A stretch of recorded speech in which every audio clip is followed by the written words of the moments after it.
Hello guys, and welcome back to another video. Today we'll be flying the Ifly Boeing 737 MAX series. And I mean, like, this is the first time I've ever done like something that's very realistic in the flight sim. I mean, like, you guys never seen me operate a full flight, and I'm guessing this will be the first time y'all have ever seen me. And if you're wondering on what airline we're flying for, let's just come over here and take a look at the cabin. Or we can just take a look at the catering, WestJet. Something that's so unique about this aircraft is its realism. It has overhead bins that operate. Not sure if... Okay, yeah, this is next level flight simming. Even the, you can even close the windows. Oh man. Alright, now the moment of truth. The bathroom. Great. Okay. This is a pretty good aircraft. Just, I heard you need GSX to flush the toilet. I'm not sure if that's true or not. Tell me what you think in the comments. Alright. Let's get over here in the cockpit. Alright, so we have small amounts of power, but look what's about to happen once we connect the ground power. There we go. Now the plane's alive. Great. Emergency exit lights armed, and there real quick. Over here, bring our probe on. IRS align till we get the align light. Align check, go nav. Align light check, go nav. Alright. Come over here, LE flaps, check. Alright, now we're gonna come over here and do our fire test since our aircraft has initialized. But our standby is still initializing, such as the AOA and horizon. The horizon displays like the brown one and blue one. Blue represents sky, brown represents ground. Let's go and do an inoperative fall check. Alright, fire. Engine 1, APU, Engine 2, and wheel well fire light check. Let's come over here and test our 6-pack annunciator. Check. Okay, so exterior fire 1 check, exterior fire 2 check. Alright, cargo fire. Alright, fire warning light check on the master warning, and cargo fire annunciator check. Alright. Let's just come over here and do an autopilot test. Configuration test, sorry. Check. Once we align our IRSs, I'm going to go ahead and set up our altimeter. And for those who are wondering on what we're using as our measurement for this flight, it'll be kilograms instead of the traditional pound. And yes, when I first saw that, I was sad. Let's come over here and test our CVR. Light check. Okay, so CVR is operative. Looking good. Just go and set our air conditioning. Yaw damper can go on. Okay, IRS position. Our current airport, CYUL reference, and our ramp is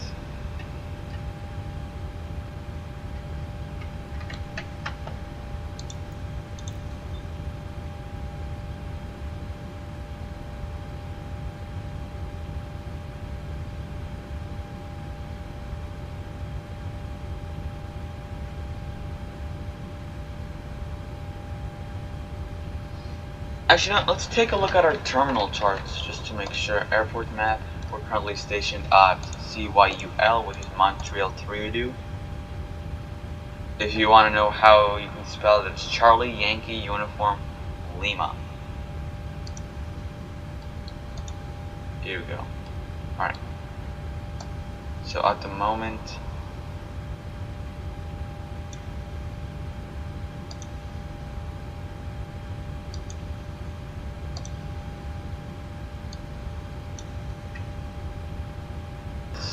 Bravo. 7 Bravo. Insert that there. Okay, there we go. Now we have our displays, which is great. Alright. I won't bring our flight directors on until we have an active flight plan. What I mean by active, I mean like such as a departure airport, arrival airport, and waypoints. So yeah, let's go and set that up. So we're going to be departing from Charlie Yankee Uniform Lima, which is Montreal, and going to Charlie Yankee Yankee Charlie, which is Calgary International. Our current company flight number will be WestJet 309er.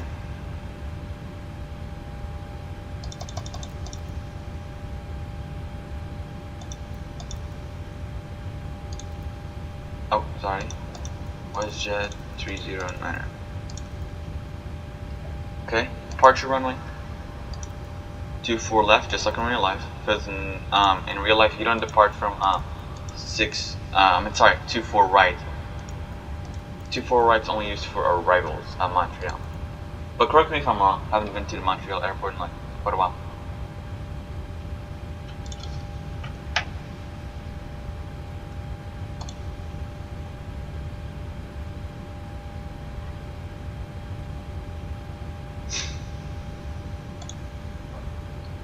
Alright, here's the exciting part.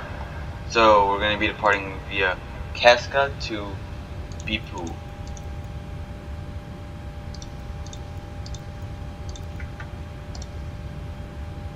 Oh, sorry, Beepco. Not in database? Okay, sorry.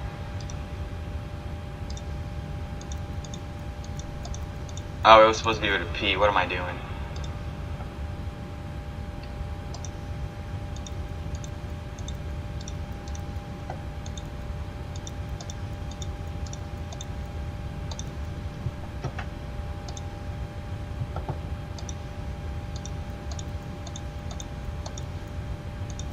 Then we're going to fly on over to Radin. Alright, we've completely filled up our first page.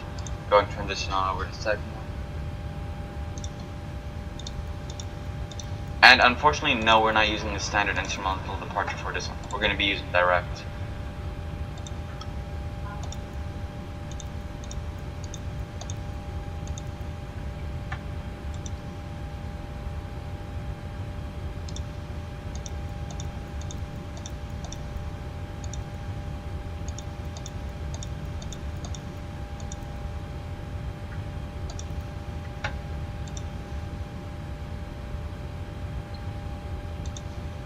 And yes, I knew the coordinates for our waypoint.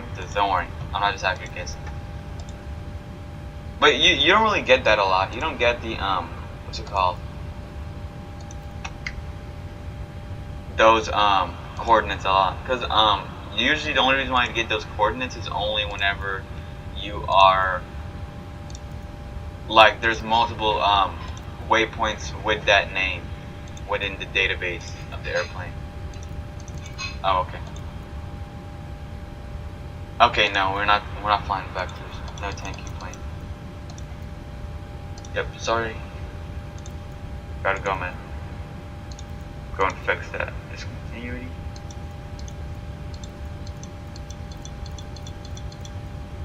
F8. Actually, not yet. Let's come over here. Flight level 360, so the plane can calculate our stub climbs. Our cost index, well, let me check. Yeah, cost index was 5, which is what I was planning on inserting anyways. 005. ESA deviation was 005, just like our cost index. ESA deviation. Cruise wind will be 252 degrees, 58 knots. Whenever you hear 58 knots, doesn't mean like it's going to be 58 knots all the way. It's just like for most of the flight.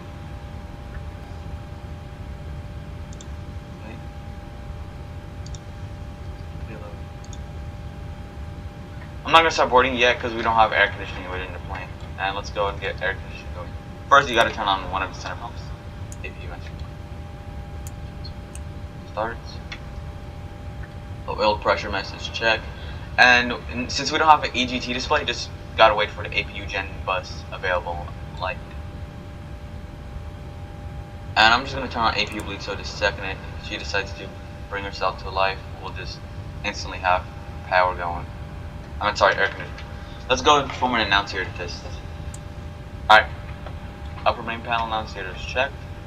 Lower main panel annunciators checked. Pedestal annunciators check. Overhead panel annunciators check. Upper overhead panel annunciators verified normal. Alright, annunciator test complete. Alright, so like I said, now since I have an active flight plan going, we can go ahead and turn on our flight directors. Tell them that. Okay. No, okay, cool.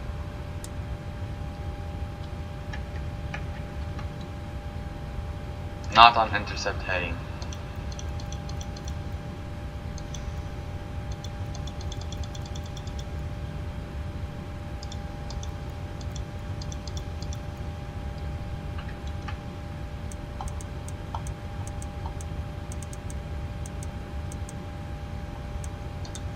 Do I have a discontinuity here?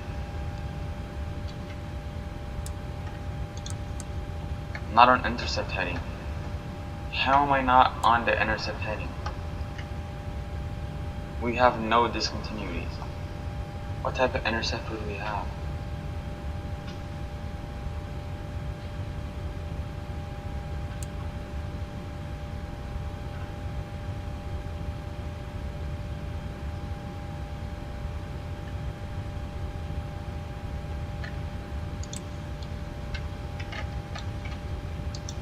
I guess we'll just depart using vertical speed and this, our runway heading.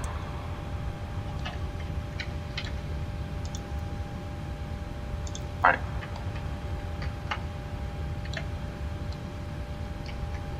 There you go, our APU has stabilized.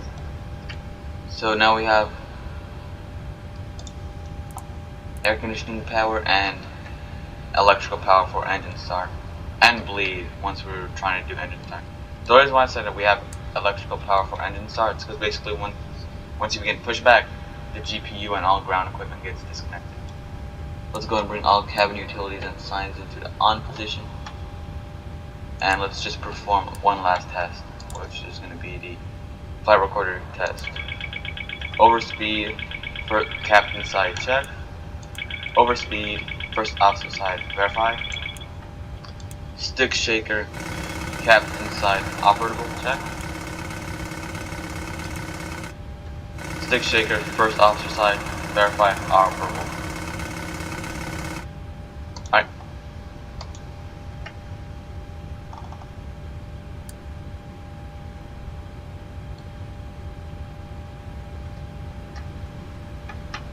Okay, so now let's come over here and set up our weight data. Exciting part. So zero fuel weight, set up all this thing, set this data up into our, program it into our FMS, because Airbus would call it the MCTU, but we're not in Airbus today. So 65.34 our zero fuel weight, and reserves for go around. The plane kind of hasn't used at the moment. Here it tells me we're using kgs, same thing on EFB, it's telling me we use kgs. But that's all good. On hectoscales. Okay, so we're here to cruise altitude 360, verified normal.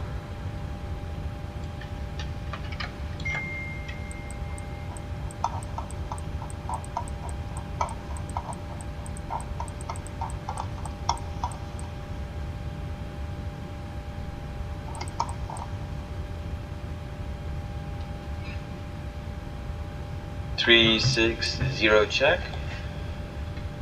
And now we just gotta wait around 15 minutes for boarding to be completed.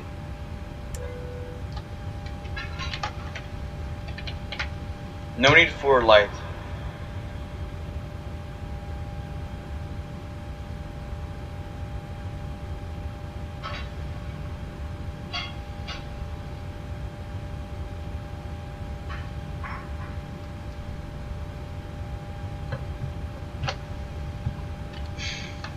So runway heading, climb altitude,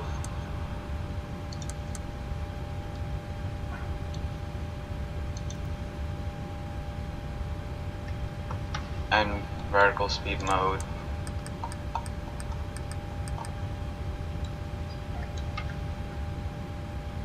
Let me just verify that we have our takeoff warning. Takeoff config. Great. Something I noticed when I first got this aircraft, that its rudder and nose wheel steering is like the most sensitive rudder I've ever flown with. If you ever bought this aircraft, you'll know what I'm talking about. It just gets tossed everywhere. I have to create a custom rudder profile for this plane.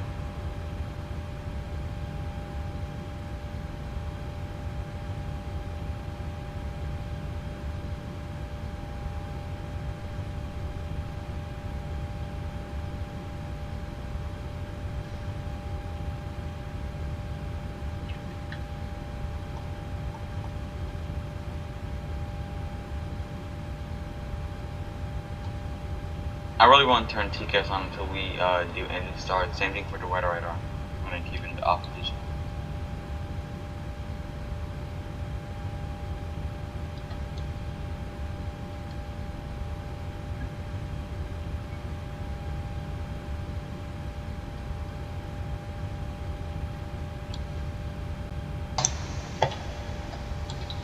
Alright, let's come over here and test our oxygen mask quantity. Alright, captain side oxygen mask check. Let's go and test the first officer's mask. Alright, oxygen mask first officer side and captain side verified normal.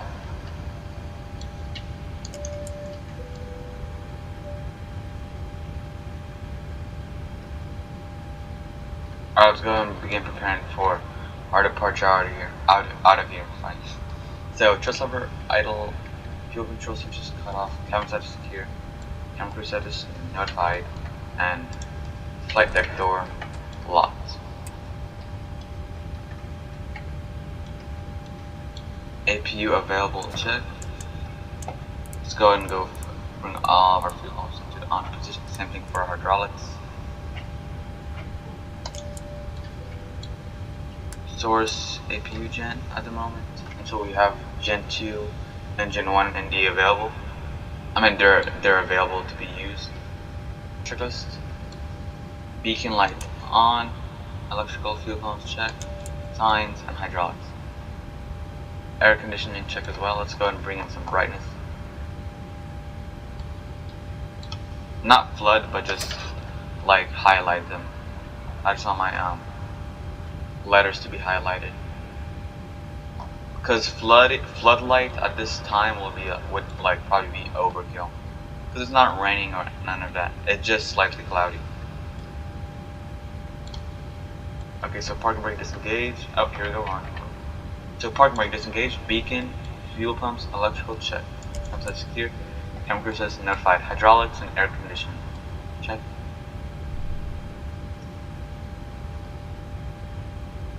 And if you're wondering on what type of MSFS this is MSFS 2020 offline. That means no ATC brake. Gotta wait for the motoring message to vanish. No. Alright, right fuel control master set to idle. And at the moment I'm gonna be starting our engines right to left instead of 1 to 2. It's gonna be 2 to 1. Oh boy.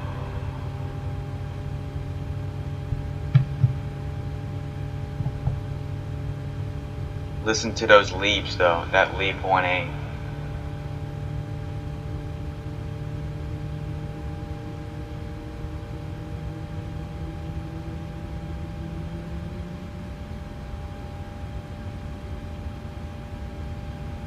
Oh, what a sound. Reminds me of the A220's Pratt & Whitney whenever you go in flux, like you just jump straight to 30. Reminds me of those. But no, this is a leap. Alright, engine 2 set to stabilize. Let's go left engine mode, ground start. Gen 2 power on. Source set to Gen 2. So same thing. Wait till the motoring message disappears, then we'll go fuel control master idle. But this time the left one, which is this, since we're starting up engine 1 instead of engine 2. Let's bring our TCAS to TRA. And for this departure, we're going to be flying on heading mode.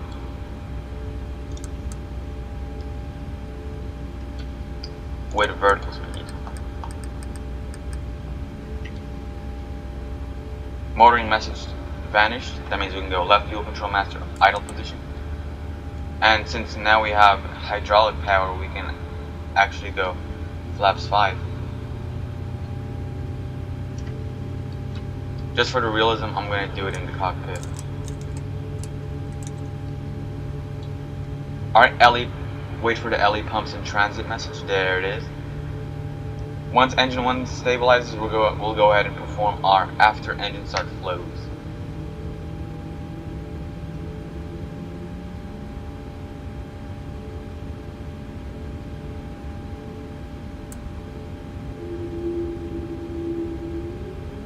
Oh man. Uh-oh. What a sound, what a sound. So, auto brake RTO, Gen 1 on, AP master off, engine bleeds on, packs auto, anti-ice set, probe heat set, window heat, we're not going to be using this today, and air conditioning source set, fuel pumps, electrical, exterior lights. Great. Let's come over here and perform a flight controls check. So first, we're going to do our ailerons, then elevators, then rudder. So, right aileron, check, idle, left aileron, check, idle, elevator up, check, idle, elevator down, check, idle, right rudder, check, idle, left rudder, check, idle, flight controls check complete. Alright. Let's go park and brake off, verify ground equipment has been removed, which it indeed has, and nose taxi on. And if you're wondering on how the performance on this jet is, listen, I'll tell you this. If your PC can run the Phoenix A320, don't worry about having an issue riding this plane. This plane is way better than the performance on the Phoenix one. You'll get like 10 FPS more at like 30% consumption. So yeah. If you're worried about performance, don't worry about it, especially if you can fly the Phoenix one.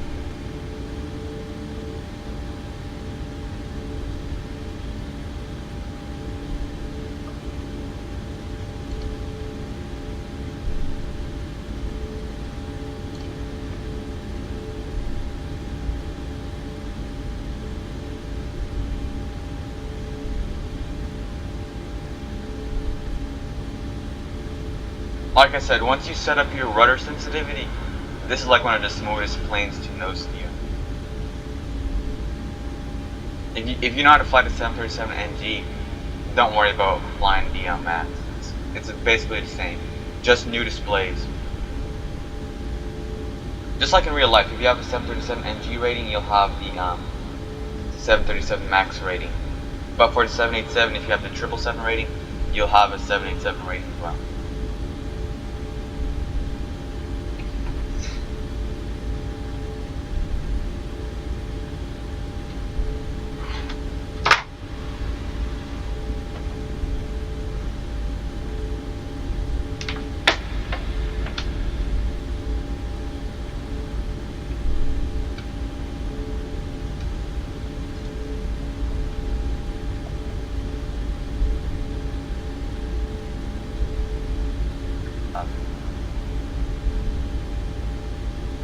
Unless you're gonna go buy groceries, that's understandable. But if you're like, I want to spend like $70 on a game, this is 100% worth it. Alright, get her down below 7 knots. If we wanted to, we could turn at 7 knots. Just, I don't like turning at like high speeds. Unless if it's like I'm performing turn and burn, I'll definitely sign warning you that you're about to enter a runway. I don't even know how 2-8 is considered a runway. It has no markings or anything.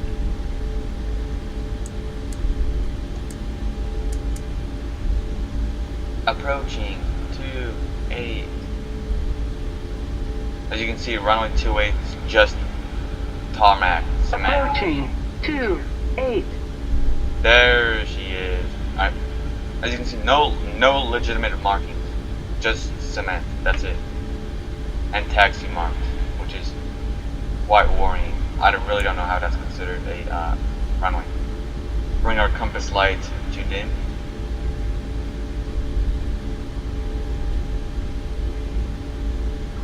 Let's just go ahead and get her up to 17 knots ground speed.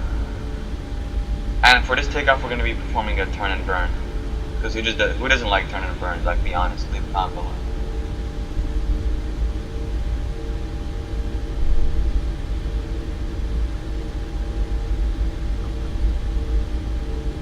Alright, now that we've exited runway 28, we can bring our runway turn off lights into the off position. And strobe set to nav. Wing lights off.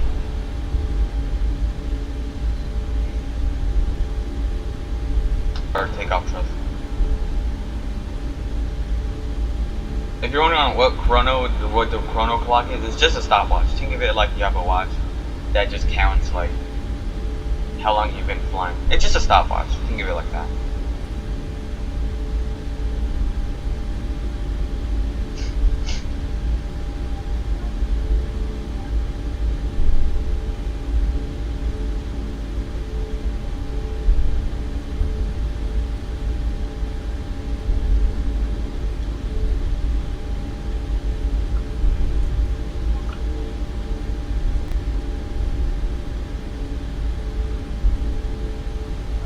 The 24 left taxiway is truly amazing. You get to see a lot of hangars.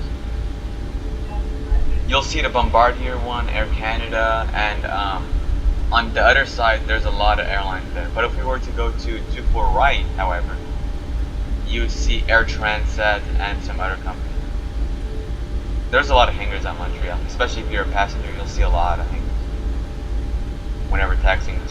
But this depends on the runway you're departing from. If you're departing from the 06s, unfortunately you're not going to see anything. So let's go logo on, row, wing, landing. Runway, verify clear on approach. Runway, verify clear of obstacles such as ground vehicles, and other aircrafts. Approaching 24 left. Yep, acknowledge we're on the correct runway. And once we get runway heading agree on our navigational display, that's it.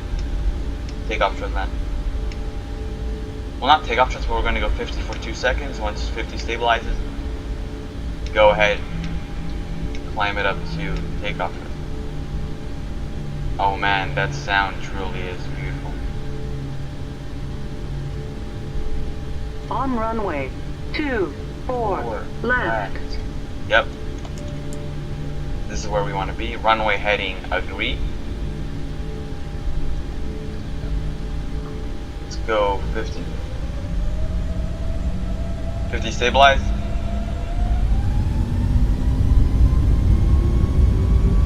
Takeoff thrust set. Airspeed live.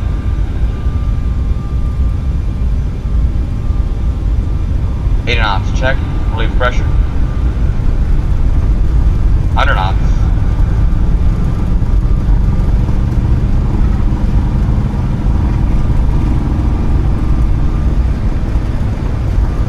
D1, rotate.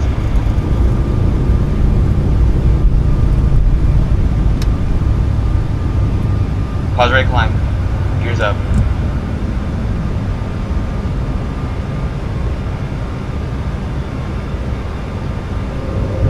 Gears coming up. Gears up, check.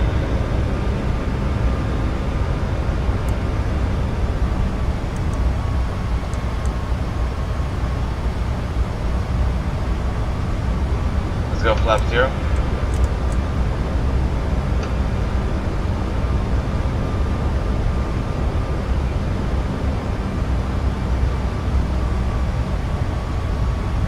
Let's go ahead and go LNAV, VNAV, and Command A.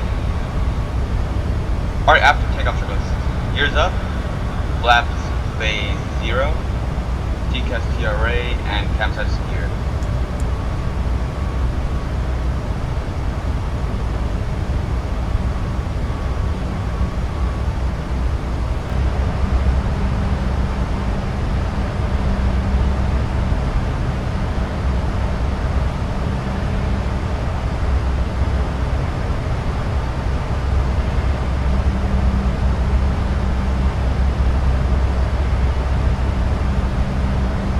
Altimeter set to standard.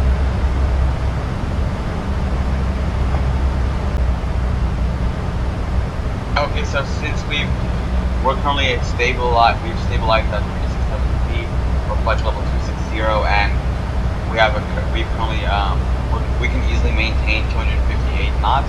That means we can now come over here and turn off our fasten seatbelt sign on. And now flight attendants can also begin serving food. And we've also verified that we have no like turbulence within our flight path. As you can see, clear skies. Oh boy, 95 knots would have headwind.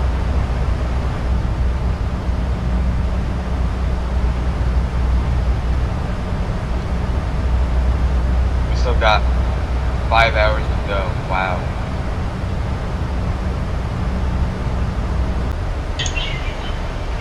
So speed brakes arm, auto brake set, minimum check, and we come down here, verify that we have our standby frequency on nav.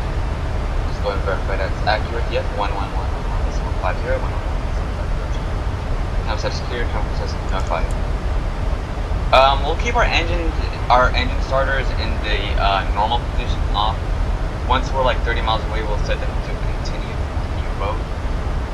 And for this descent, 10,000 feet, we'll go landing on and nose on. And for our altimeter, we'll switch at 180, place level 1 feet. But while we're at it, let's go ahead and begin preparing us quickly. Okay, so VREF 30 degrees plus 6 knots, 152. 30 degrees, 152 knots. And if we feel too fast, we can just go down to 30 degrees, 146. Since since 152 minus 6 is 146. And we should be we're below max gross weight landing, our MLOW. We're below it, so yeah, we're within operable limits. Alright, we'll just follow our VNAV path. And that's pretty much it, I guess.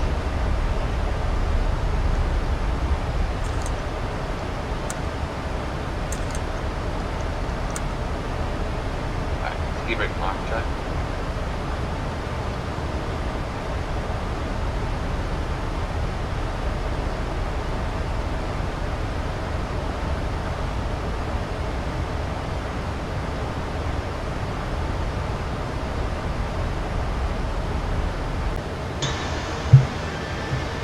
Alright, so speed brakes arm. Indicated airspeed's below 250, which is good.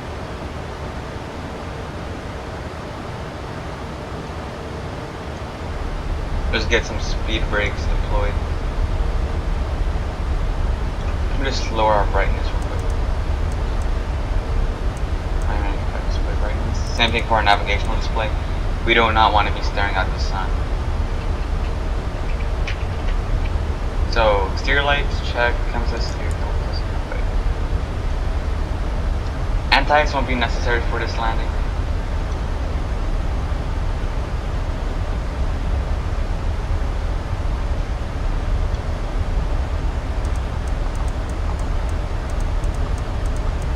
And then we're just gonna fly heading mode. ILS 1 1.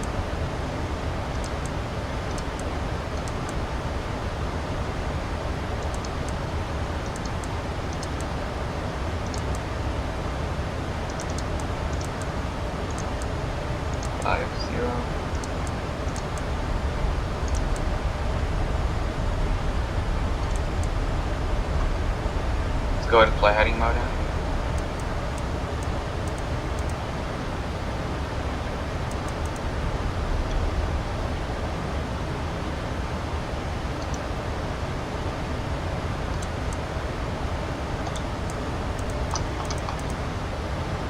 Let's go and go 170 at 68 knots.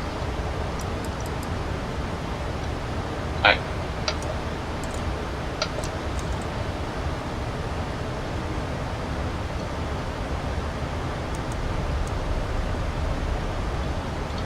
Flaps 5, please.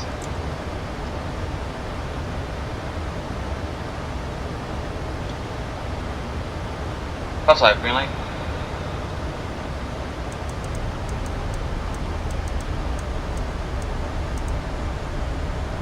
Let's just go ahead and arm our approach mode.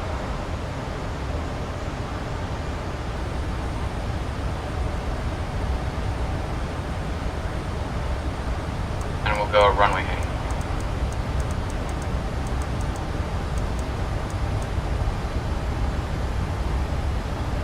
Alright, let's go flaps 10.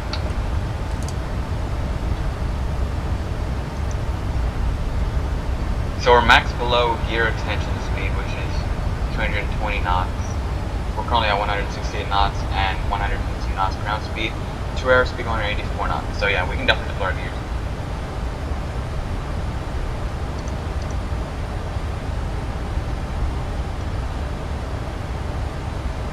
Capsize gear, counters that's notified, exterior lights set. Engine 1 switches to continue. There's our glide slope.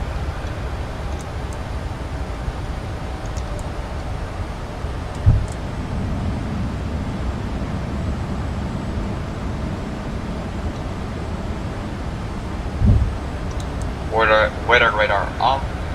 Alright, gears going down, let's go flaps 15.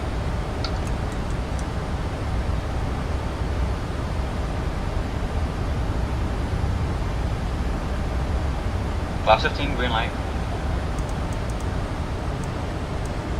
Let's go VREF. Flaps 20. 5.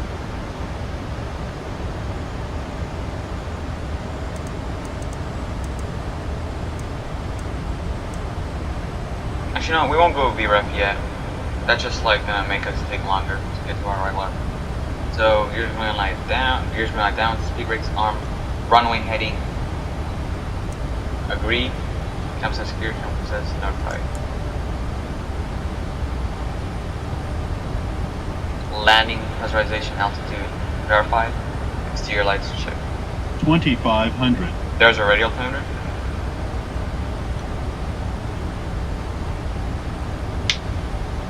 $2,000 feet will go landing config, and we'll begin our landing.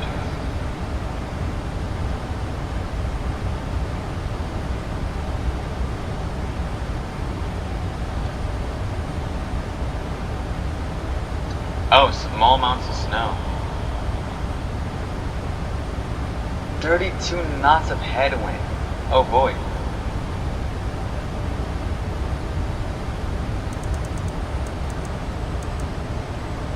There's 2,000. Let's go flaps 30. Okay, so line checklist, gears going down. Oh, we might have to go 146 actually.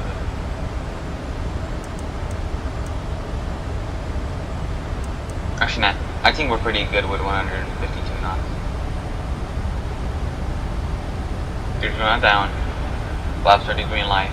Capsize secure time cruise that's notified. Speed brakes armed. Minimum set. Okay. So VREF check. Well, we're going to be using idle reversers on this landing. If you were curious on what our landing config would be. Oh man, now we're really getting blinded. Back there you could like somewhat see the ground, but right now you can barely see it.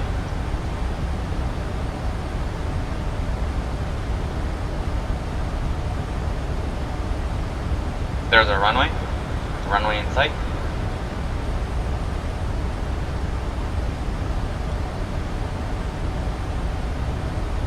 At 500 feet, I'll fly this approach by hand.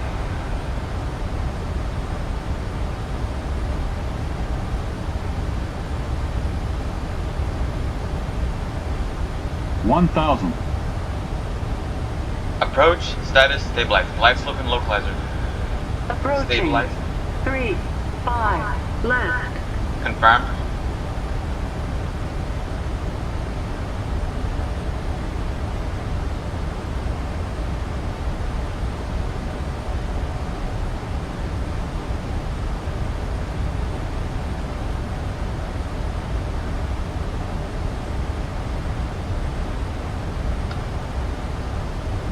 $500.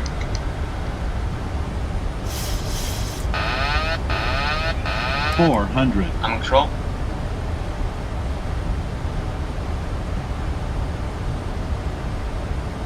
300.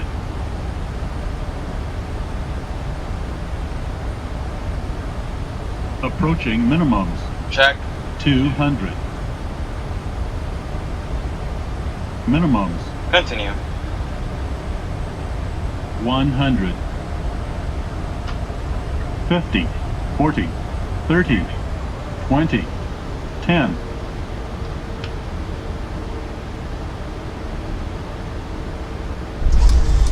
Speed brakes up. Reversers normal. Auto brake check. 100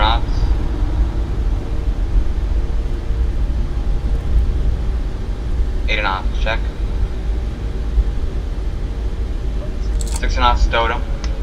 Auto brake off. My brakes.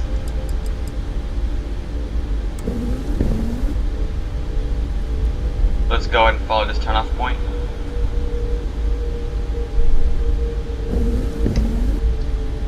We'll clean the aircraft up the second we reach that turn off point over there with its markers and everything. Leave a comment what you think about the landing, and please keep in mind this is my first time flying the 737 MAX, so feel free to express whatever you think about this landing in the comments. So let's go flaps 30, yeah, right? And then speed brakes up once we set our flaps up, once we see our flaps go up. Oh, it looks like we gotta cross another runway, unfortunately. We're still pretty far away from, what's it called? WestJet's ramps, so we can take our time when it comes to starting up our APU and all that.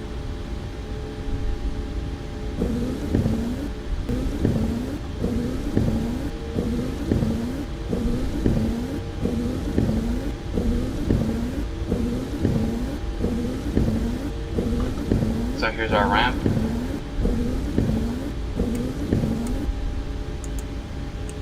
AP Masters at the start.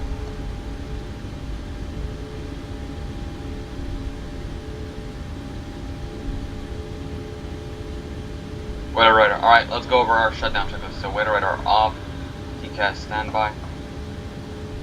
I'm trying to center our aircraft. I don't want it to be imbalanced. I want it to like be fully centered.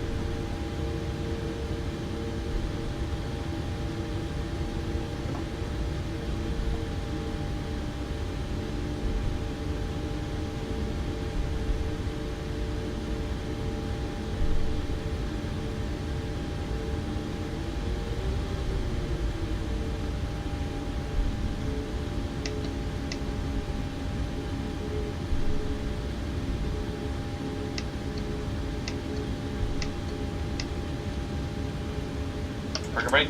Alright. Wait for our APU to stabilize. Let's go ahead and kill the right engine since ground's always on the right side of the aircraft.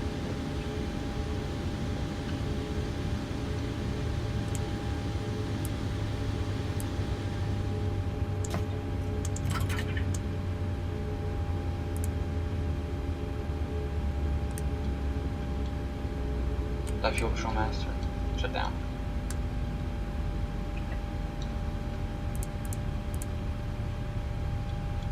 Hydraulics. Packs off. Engine bleeds off.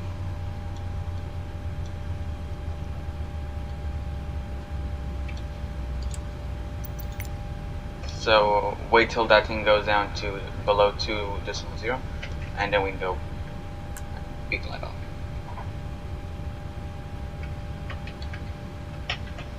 Alright, so fuel controls off, flight deck door open, and fuel pumps off. Alright.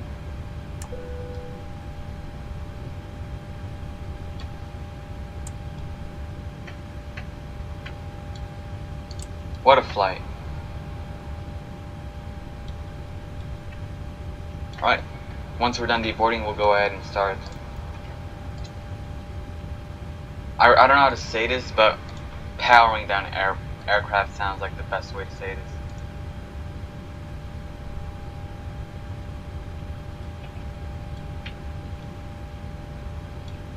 go ahead and reset those minimums since a new crew is about to board the aircraft once we're done.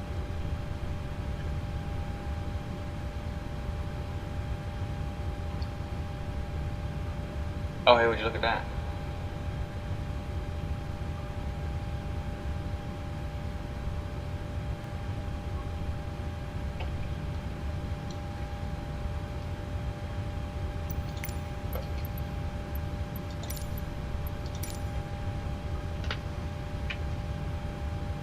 Let's go ahead and get some ground power going, because we cannot keep this APU on.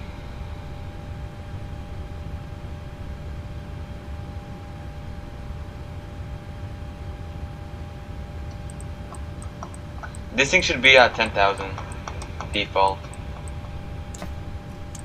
Alright. Good night, APU. And cruise altitude 10,000. Landing altitude default is always 0.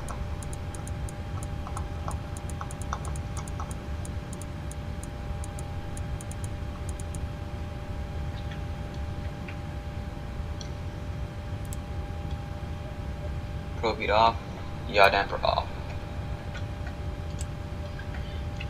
Oh man, this is like the second windiest landing I've ever done, other than that one landing we did in Montreal. What is wrong with Canadian weather and us? Oh boy.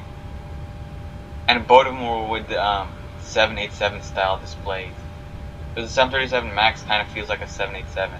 The only difference between the 787 and the 737 MAX is the flap display and EICAS. So that's the only thing that you'll notice that's different between the two. Because the 777 and 787 instead of like this little LE wheel, they would have like this little bar that goes down, and it would be purple whenever your flaps are still being extended, and it would be green when they're like positioned.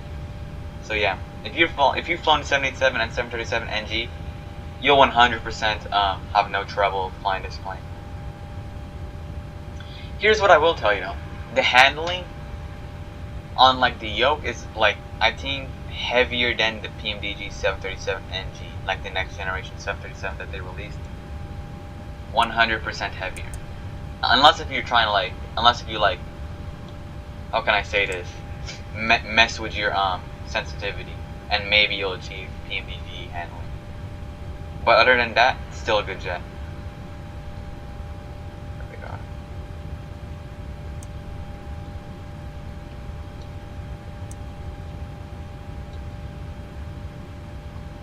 Oh, I guess this is the part where the aircraft just goes to bed.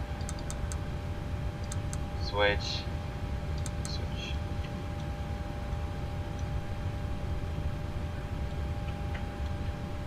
Oh.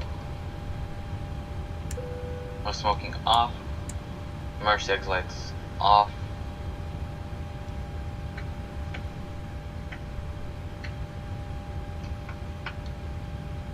Dome light off. Windshield wipers park position. Fuel pumps and hydraulics off. APU's off as well, so